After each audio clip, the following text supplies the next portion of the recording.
Blackbird, Blackbird, what do you do? Pip the blackbird popped out of the nest.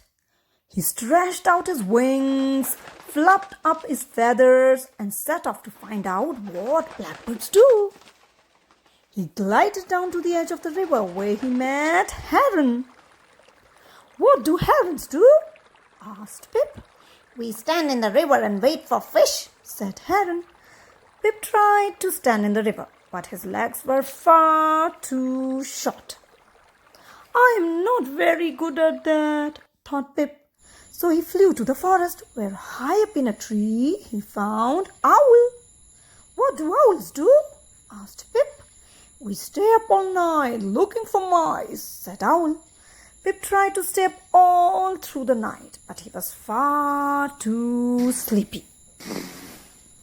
"I am not very good at that," thought Pip. So the next morning he sailed down to the seaside where he met Puffin. "What do puffins do?" asked Pip. "We dig nests in the sand with our beaks," said Puffin. Pip tried to dig a nest in the sand, but his beak was far too small. "I am not very good at that," thought Pip. So he soared on the breeze to the city where he spotted Pigeon. "What do pigeons do?" asked Pip. "We peck at seeds," said Pigeon. Pip tried to peck at seeds, but it was far too crowded. Pip sighed. "I'm not very good at that either," he thought. Pip tried to swoop to the ground with the falcons, chatter like the parrots, waddle like the ducks. "I am not very good at any of those things," he thought. Pip flew sadly back home.